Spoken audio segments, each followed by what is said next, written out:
Well, everyone, it's time for us to go and take a look at the iPhone 16 Pro camera and compare it against the iPhone 12 Pro's camera and see which particular camera is the better one for you.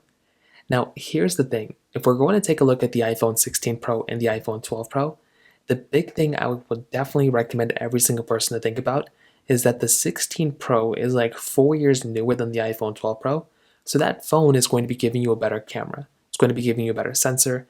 Everything about the 16 Pro should be better than the 12 Pro, but it will be interesting if there are some situations where the 12 Pro is even slightly better, because that's just going to be a pretty insane thing. Now, the way this camera, comparison worked, I took these in the exact same time, basically within seconds, within each other probably. I took these photos in the same lighting condition, and I tapped to focus on all of them. So I tried to get the best photo I could. I used to autofocus them, but now I just tapped to focus and made sure that the photo I got was the best one I could physically get. Now, the actual hardware between both these cameras is kind of similar in some ways. So you are getting a triple camera setup on both with a LiDAR sensor. So you're getting a wide, ultra-wide, and telephoto lens. The megapixel count on the iPhone 16 Pro is like 48 megapixels, where the 12 Pro is 12 megapixels. So there is a slight difference there. Now, in terms of the features, there's a couple of different ones. So the iPhone 16 Pro is giving you cinematic mode. That's a really cool feature. It's like portrait mode for video. The 12 Pro doesn't have it. You're also getting super high resolution photos on the 16 Pro. 12 Pro does not have that. You're getting 48 megapixel macro photography. That's another advantage for that phone. And you're getting spatial photos and videos on the iPhone 16 Pro as well. So the overall feature set, there's way more features inside of the 16 Pro. On top of that, you're getting 4K at 120 frames per second that you can film in on the iPhone 16 Pro, 12 Pro 4K at 60 on the front and the back. The iPhone 16 Pro also gives you 5x zoom, where the 12 Pro only gives you 2x zoom. So in real world, that's like, 25x zoom versus like, 10x zoom that you can zoom in. And on top of all those things, the iPhone 16 Pro does have a dedicated camera button on the side. So it allows you to go through and basically, use that camera button to take photos and take videos. Personally, for me, I haven't really been using it that much, but still, it's a really nice feature to have. So now what I can do is I can go and start sharing my screen, and on the left side of my display, you'll have the iPhone 12 Pro photos. On the right side of my display, you'll have the iPhone 16 Pro photos. So this photo is pretty basic. There's not really anything super crazy going on in this one. You can see just some pretty basic stuff. Now, one thing you will notice immediately is that if you look in the background of both these photos, right, you can see, in my personal opinion, you can probably see it's evident, the iPhone 12 Pro's photo right here, it's not as blurred out as the iPhone 16 Pro's. So the bokeh effect immediately is much better on the iPhone 16 Pro's, which again is a very nice thing to have. If you're looking at the bricks in the background as well, to me, the bricks in the background of the iPhone 16 Pro look nicer, just looks a little bit nice. The 12 Pro looks good too, but I like how the iPhone 16 Pro like completely blurred out the background there. Also, I like the coloring of the iPhone 16 Pro too, but the iPhone 12 Pro is also having this like warm effect to it too. Like I think it looks really, really nice here as well. Now, one thing that I did see is that if you take a look at like this part, I don't know why to me on the iPhone 12 Pro, it looks to be more in focus, where the 16 Pro is a little bit more blurred out. So I feel like for me personally, I would rather have it a little bit more in focus than it blurred out, but it's not that big of a deal. But that is one thing that I did notice here. So that was the first photo. I'd probably give it to the 16 Pro. Now this next photo is just of this flower that I took, right? Now, once again, I can see very slightly the background bokeh effect on the 12 Pro just isn't as pronounced as the iPhone 16 Pros. If you go and take a look and basically zoom into this particular portion right here, you can kind of see that when it comes down to both, in my personal opinion, it looks like to me, again, I tapped to focus right in this area, and the 16 Pro, once again, was giving me some small issues. It just wasn't tapping to focus, and that was just like an annoying thing going on there. Whereas on the iPhone 12 Pro, it was actually allowing me to tap to focus, and it was a much better experience, I think, in some ways. I think it's the macro photography thing that kind of throws some things off here and there, because I did not use macro photography here. You can also see that in the background, kind of similar layout, but it looks like there's less fuzziness going on for the iPhone 12 Pro. You can see right, or for the iPhone 16 Pro.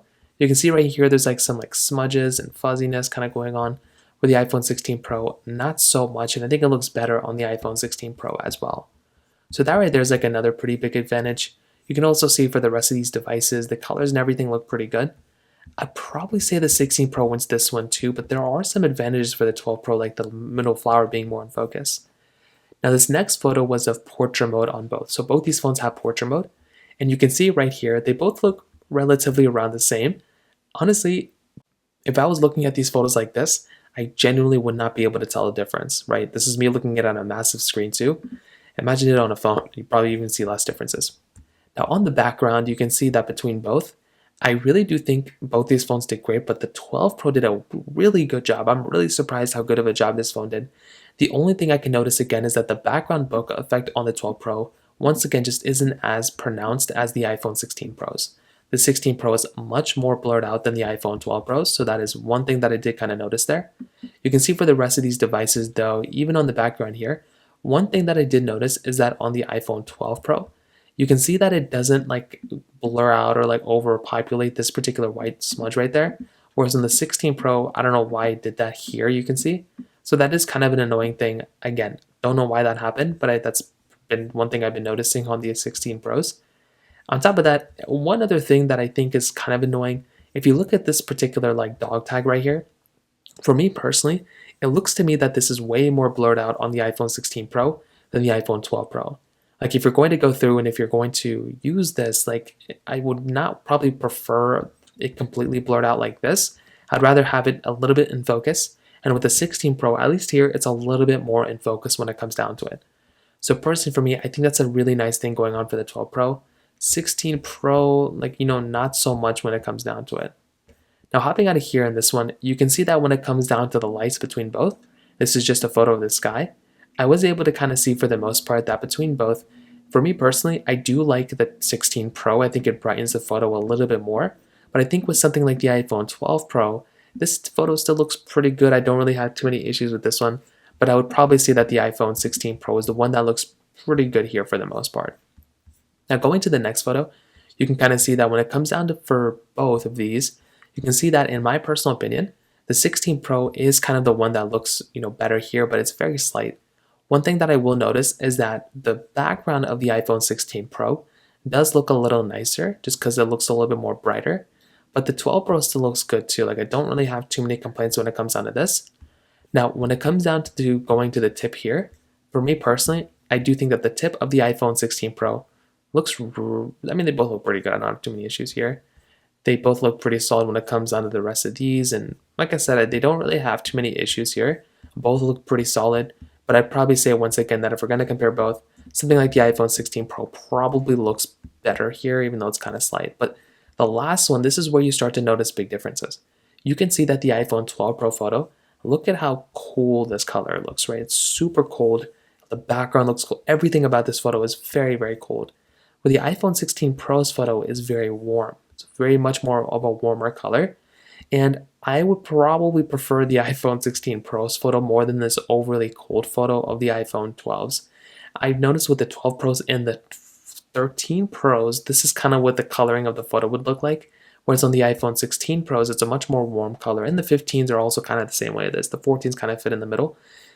Definitely here, this is where you're going to start noticing phones like the iPhone 16 Pro are giving you much better experiences here than something like the iPhone 12 Pro, especially when it comes down to this particular area. So, when it comes down to it, to kind of sum up this whole entire camera comparison, the 16 Pro is definitely a really good phone. It's definitely going to be giving you a better experience in almost every single way. That is the phone that I look at as probably being the better one here for the everyday average person.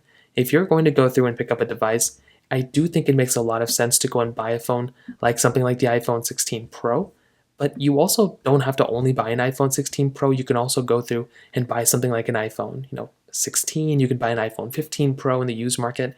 These phones are also very solid options too, so you don't necessarily have to only buy those ones. But the 16 Pro is a very big upgrade coming from the iPhone 12 Pro in the camera department. And I mean, just from photos, you can tell a big difference. Imagine videos and all those other areas as well, even performance. So I would love to hear your thoughts about this. Let me know in the comment section below.